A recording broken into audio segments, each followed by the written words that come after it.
What's up guys, Visual here, but you can call me James, and in this video I'll be showing you how to make a crazy Season 10 Fortnite banner. So guys, before we get started with the video, I would just like to quickly thank bookmark.com for sponsoring the video. If you don't know already, Bookmark is hands down one of the easiest and coolest website builders out there, letting you create your own personal website, whether that be a design portfolio or an online store, in the matter of minutes. It uses an AI website builder, which means you can create a site with no technical knowledge. If this does interest you, make sure you head over to bookmark.com and you can find more information on how to get started there.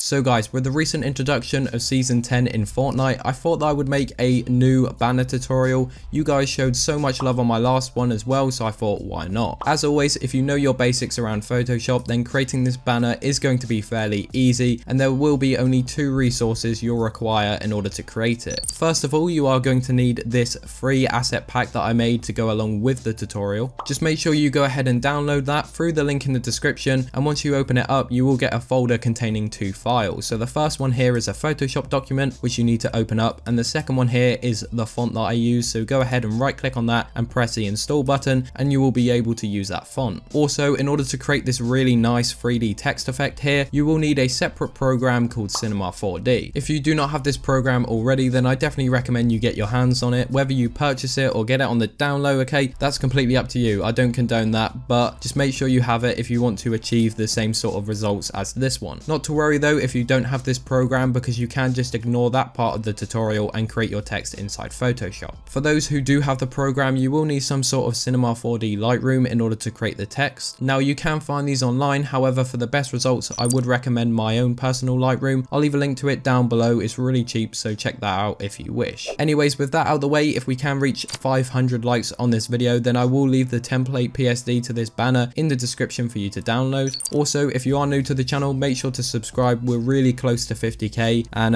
who knows, there might be like a 50k pack coming out soon.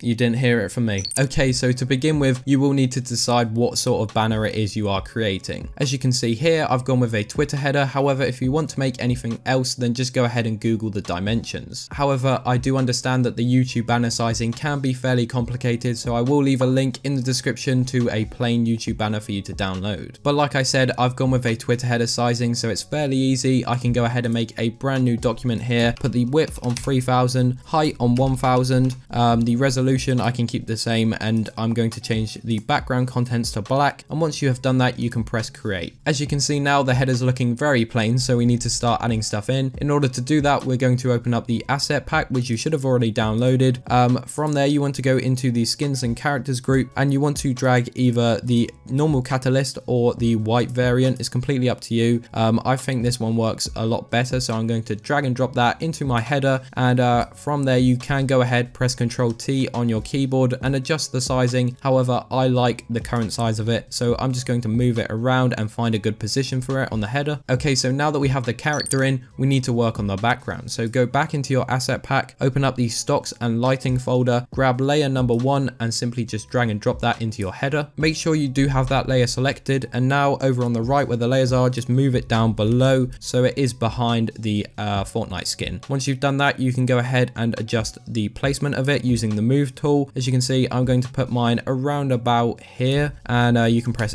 enter once you are done. As you can see, the colors of the character here are sort of pink and purple, so we want to change the color of the background in order to match that. In order to do that, make sure the background layer is selected, press Ctrl U on your keyboard to open up the hue and saturation box, and now what you want to do is adjust the hue, move it over to the right a bit, and make sure it's a nice purpley pink color. So I'm going to put mine on around about +45 and just press OK once you're done. I've just noticed here that I have a really prominent line on the background, so I'm going to grab my eraser tool here, make the size around about 100 and literally just erase that off and blend it in well. And if we zoom out, there we go, that looks perfect. Now what we need to do is work on the right side of the header, so go back into your asset pack and open up the wallpapers group. I have included 5 different wallpapers for you to use, so if you like the look of any of these, then you can use them. However, the one that I used was layer number 1, so literally just drag and drop that into your header and make sure that it is below the layer of the character. Once the background is inside your document, you can go ahead and press Ctrl T on your keyboard, and holding down Shift you can make the image smaller or bigger. However, I believe the sizing of it is already perfect, so I'm going to leave mine just like that. Now what you want to do is make this image black and white. Really easy to do. Head over to Image at the top, go to Adjustments, select black and white, keep the settings how they are, and just press OK. Now what we need to do is make the background darker, because when we add the text in, you're going to be able to see it a lot easier. So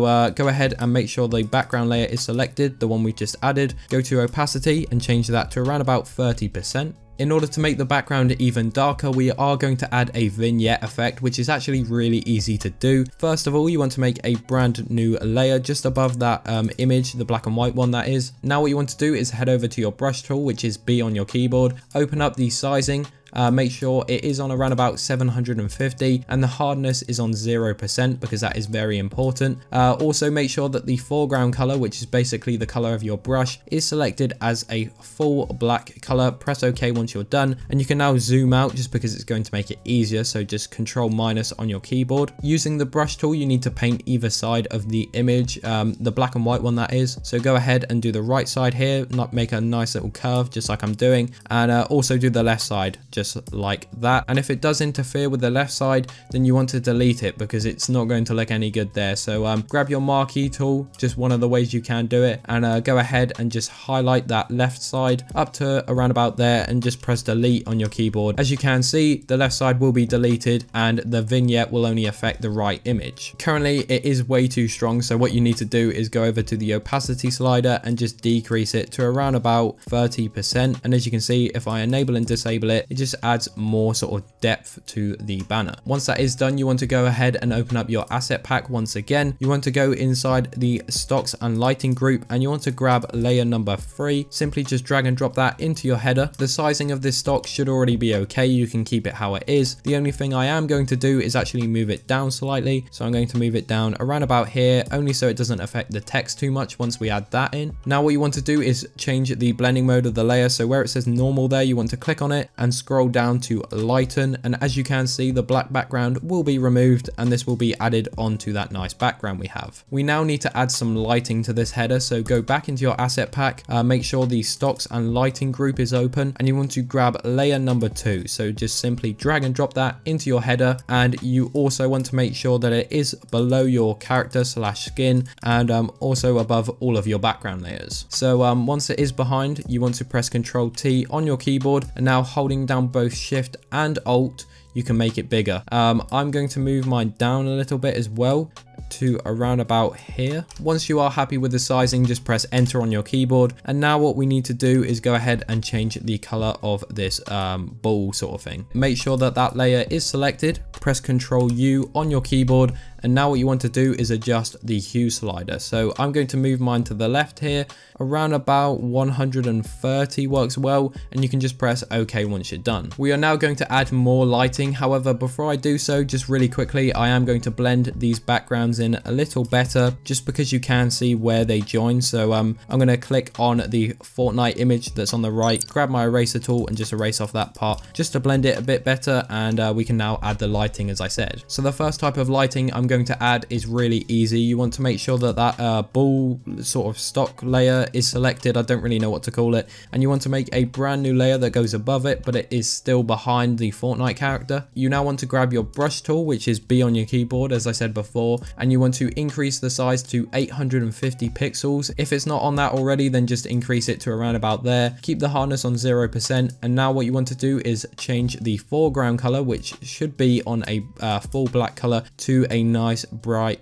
purple. I'm going to put mine around about there, and you can press OK once you're done. Now what you want to do is just click on the Fortnite character, and as you can see, it just adds a nice bit of lighting behind it. I do this with all of the lighting that I add, but you want to make sure that your blending mode is changed to screen, and as you can see, it will blend in with the background nicely. We are now going to make another lighting effect, so make a brand new layer that goes above it. Go over to your brush tool, change the size this time to around about 1000, so really large brush. Keep the hardness on 0, and you want to also keep the color how it is. Now what you want to do with the brush tool is literally just click once behind the character, and as you can see, it will add a bigger light. So in order to make this look even better, we're going to change the blending mode of the layer to screen, and also we are going to grab the eraser tool here, increase the size of that, keep it on 0% hardness as always, and just erase off any parts that look really sort of pinkish. Just erase off the parts that are close to the character like I've done here. And as you can see, if I enable and disable this layer, it just adds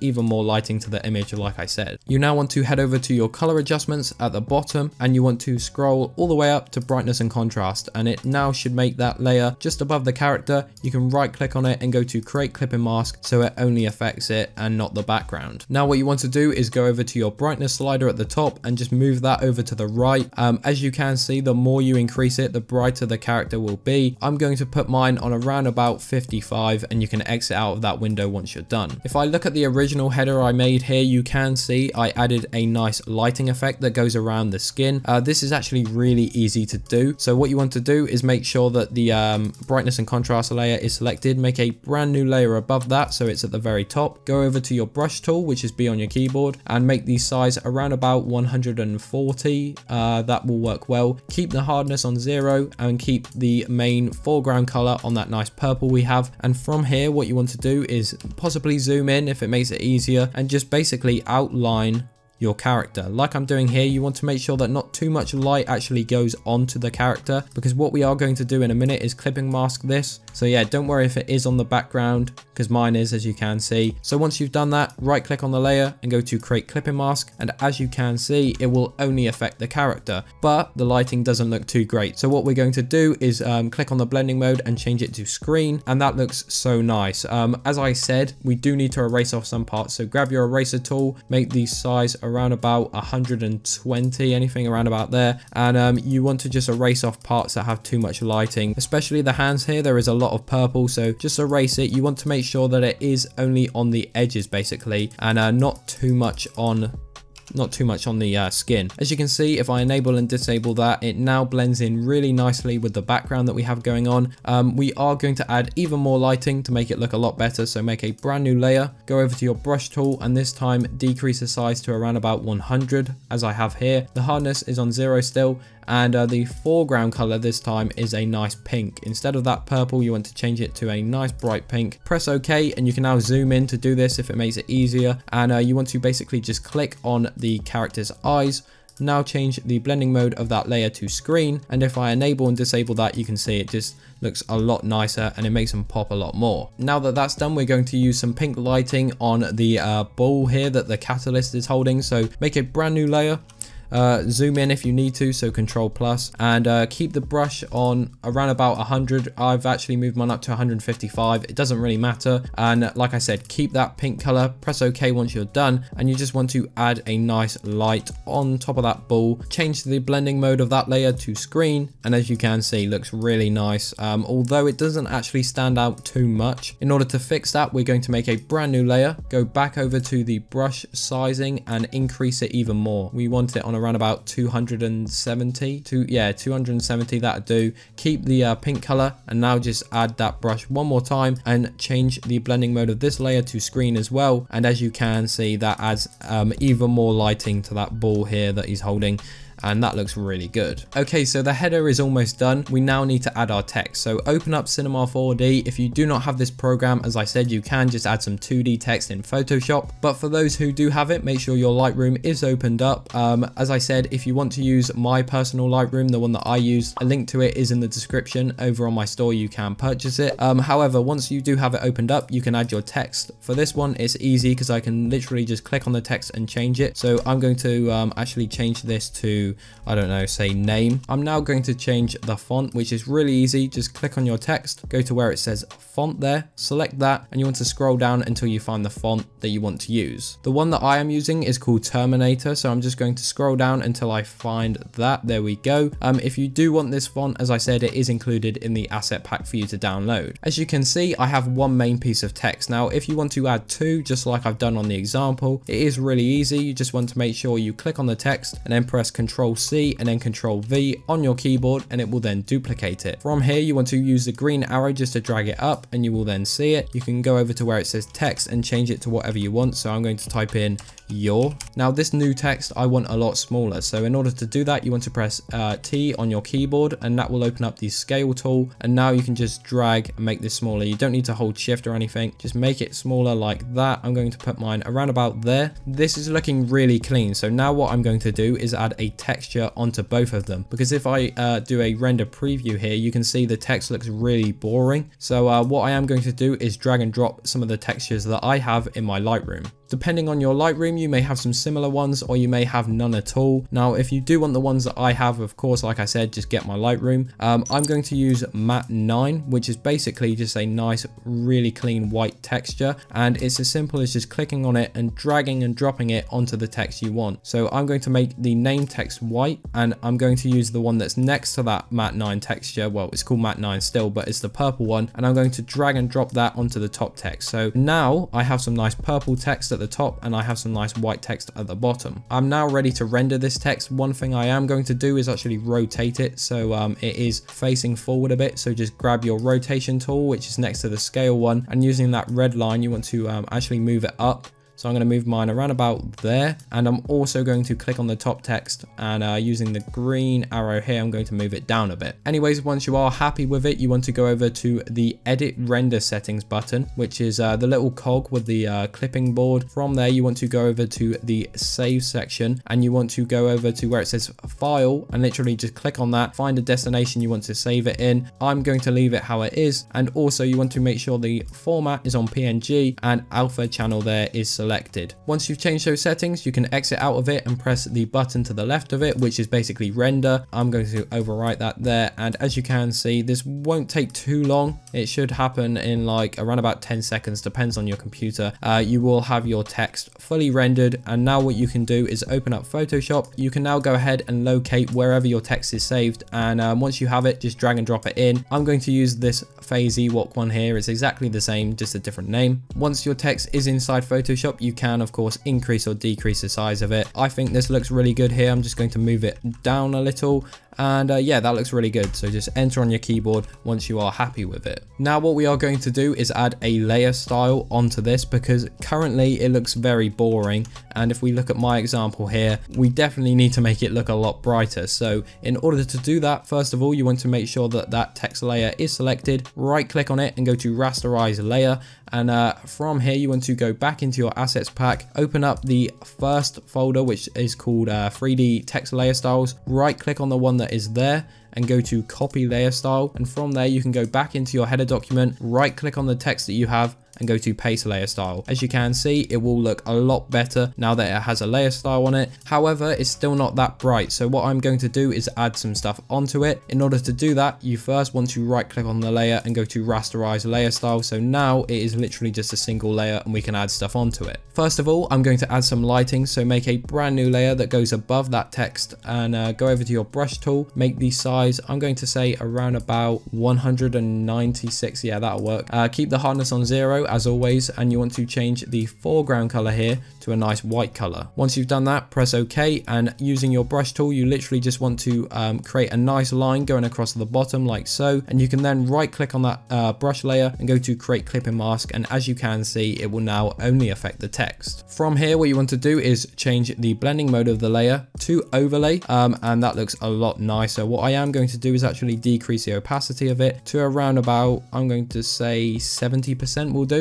As you can see, if I zoom in, it creates a nice little gradient on the text, which it has done for the bottom one, but the top one, we need to repeat this step. So make a brand new layer, go over to your brush tool. You can keep it on white, but I would suggest decreasing the size of it to around about 100. From there, what you want to do is do the exact same. So just highlight the bottom of it like I've done there. And then what you want to do is right click on the layer and go to create clipping mask, so it only affects the text. Of course, both of the text layers are a single layer, so it is going to go onto your bottom text text if you do have two texts, that is.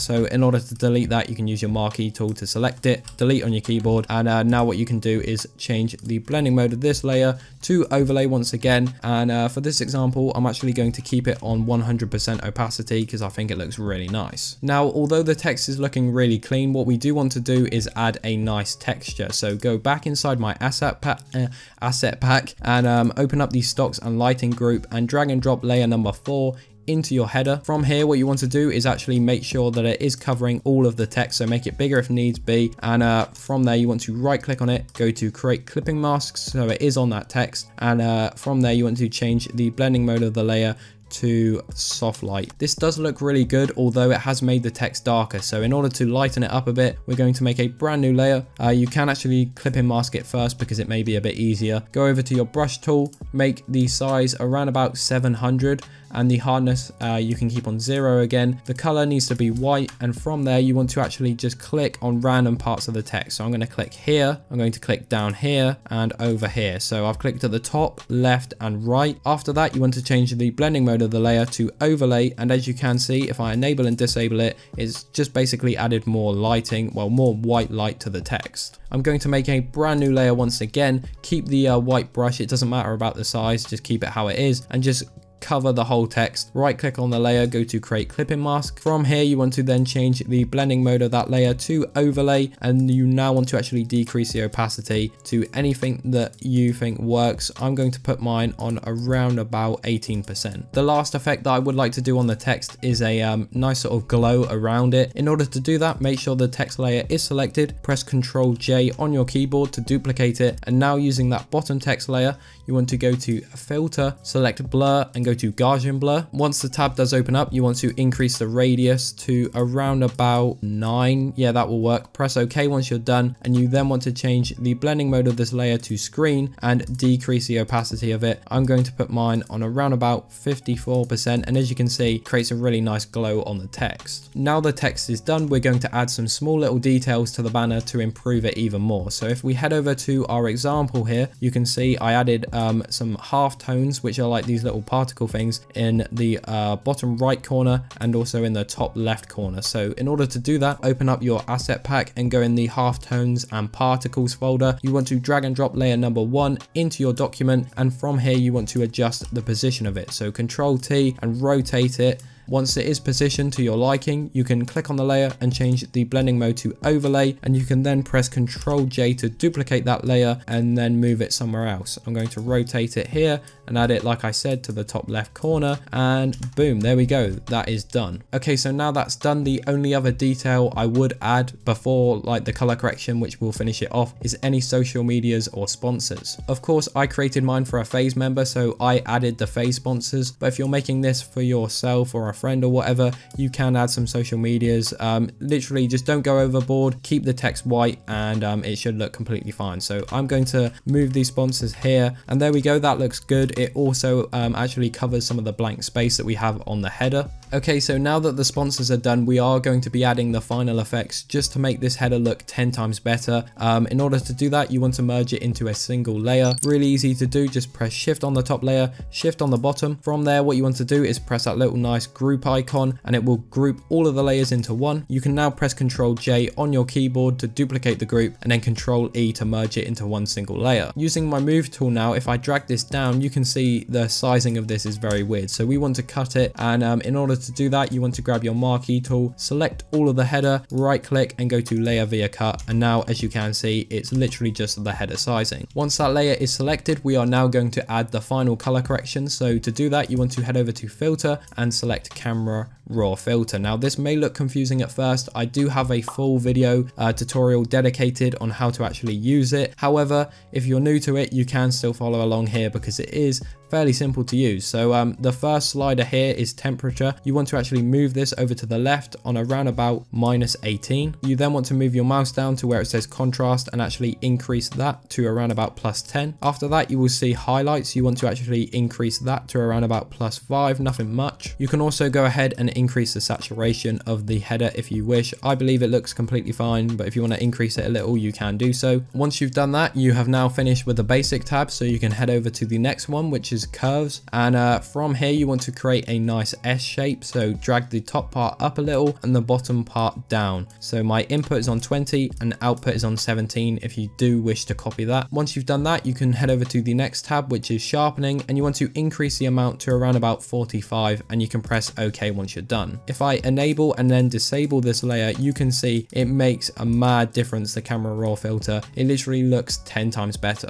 And now this is basically done. There are two other effects that I added onto my example, so I will show you how to do those as well. If I show you here and zoom in, you can see it's this nice like 3D RGB effect on the text. This is only a little extra one. If you wish to add it, you can. Really easy to do. Make sure the layer is selected, Control J on your keyboard to duplicate it, and now double click on that layer to open up the blending mode, well, the blending layer style. From here you want to head over to the advanced blending tab there, and you want to make sure you deselect the G and the B, which is basically green and blue, and now only red will be selected, so you can press OK once you're done. You now want to make sure your move tool is selected, and now using your arrow keys you want to go ahead and move this to the right. So I'm going to move mine 2 spaces to the right, and from there you can go ahead and press Ctrl J to duplicate that layer. Go back onto your blending options and head over to green this time, press OK, and then move it over twice again.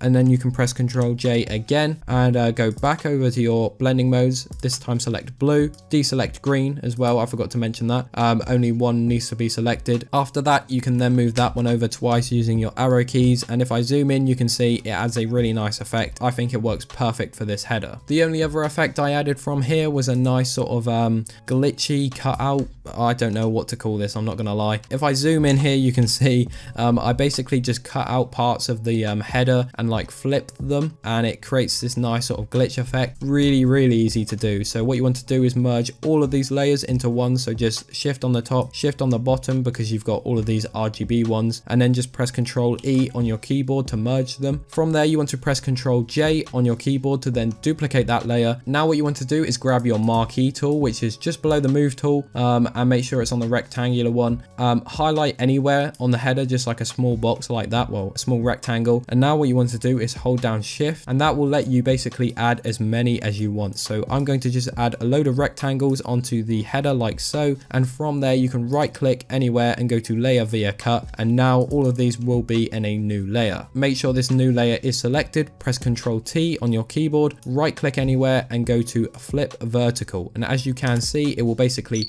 flip parts of it onto the rectangle, if that makes sense. After this I did add a noise effect on top of these rectangles. So in order to do that, you want to go to filter, you want to select noise and then press add noise, put the amount up to around about 20%, and you can press OK once you're done, and your banner is now complete. So guys, that is it for the tutorial. A really long one, but hopefully I explained it fairly well. If you have any questions or need help regarding the tutorial, then just pop it in the comments down below and I'll be sure to reply to everyone. Also, if you did make it this far into the video, then show me by commenting down below hashtag so close to 50k, because I am so close to 50k. Subscribe if you're new. If you did go on to enjoy the video and it helped you, then please be sure to leave a like. That would be much appreciated. If we can reach 500 likes on this video, as I said, I will leave the template PSD to this in the description down below. Of course, you will need to do your own 3D text, but everything else will be done for you. Finally guys, I did mention this in the video. However, if you are interested in using any of the personal packs that I use for my designs, so for example the